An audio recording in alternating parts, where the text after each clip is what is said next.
আমি আজকে বাড়িতেই বানিয়েছিলাম কেরালার সেই বিখ্যাত বানানা চিপস, তবে আমি কাঁচকলা দিয়ে বানিয়েছি। তো এই কাঁচকলার চিপস বানানোর জন্য আমি প্রথমে এখানে 4টে কাঁচকলা নিয়েছি। আমি প্রথমে কাঁচকলাগুলোকে ভালোভাবে ছাড়িয়ে ধুয়ে নেব।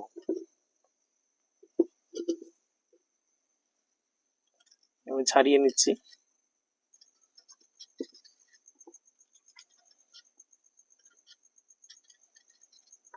এই যে আমি খোসাগুলো ছাড়িয়ে নিয়েছি। এই যে সবুজ অংশগুলো কিন্তু ফেলে দিতে হবে। ছাড়ানোর সময় এটা ভালোভাবে লক্ষ্য রাখতে হবে।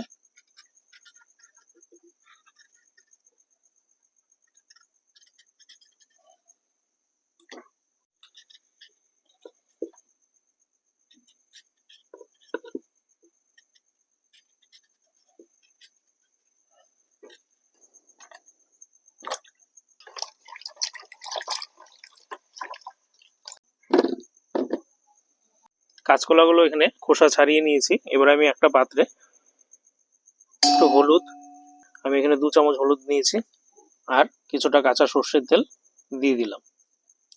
এবার এটা খুব ভালোভাবে মিশিয়ে নেব।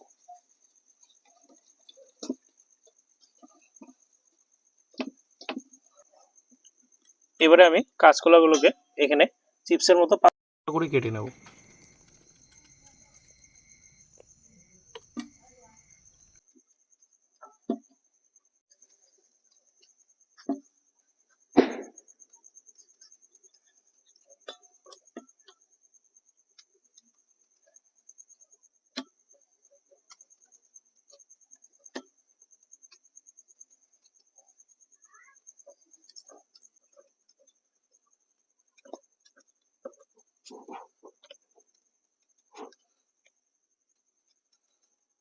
এই যে দেখুন, আমি এখানে একদম চিপসের মতো কিন্তু পাতলা করে কেটে নিয়েছি। এই যে আমি ছুরি দিয়েই কেটেছি, আপনারা চাইলে গ্রেটার ব্যবহার করতে পারেন।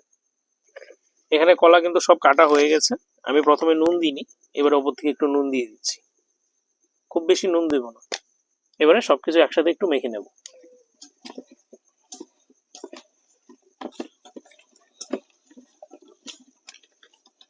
এই হলুদ আর কাঁচা সর্ষের তেল দিলে কিন্তু চিপসের কালারটা বেশ ভালো আসবে, আমি তাই ব্যবহার করেছি।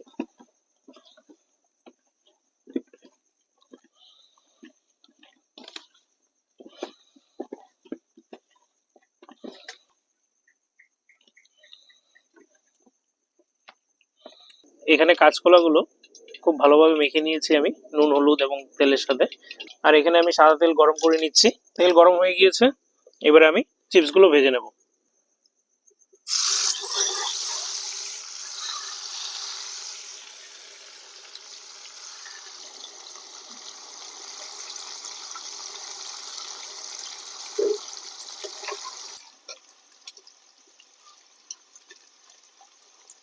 চিপসগুলো কিন্তু আমি এখানে হাই হিটে 5-7 মিনিট ভেজে নেব।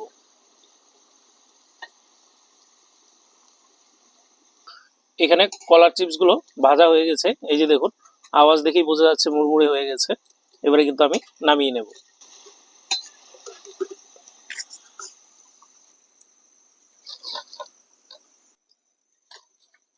বাকি চিপসগুলো আমি একইভাবে ভেজে নেব।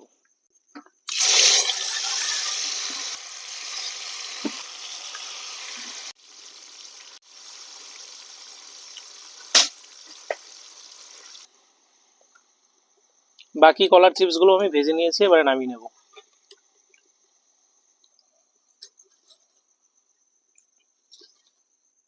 চিপস ভাজা হয়ে গেছে, এবারে ওপর থেকে একটু লঙ্কার গুঁড়ো দিয়ে দিচ্ছি, আর বাড়িতে তৈরি করা চাট মশলা দিচ্ছি। আপনারা চাইলে দোকানের চাট মশলাও ব্যবহার করতে পারেন, কিন্তু আমি এই চাট মশলাটা বাড়িতে তৈরি করেছিলাম। এবারে চিপসগুলো ভালোভাবে মিশিয়ে নেব।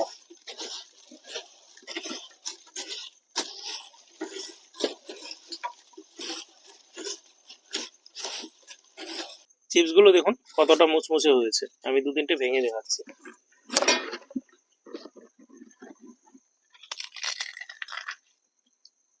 এই যে দেখুন।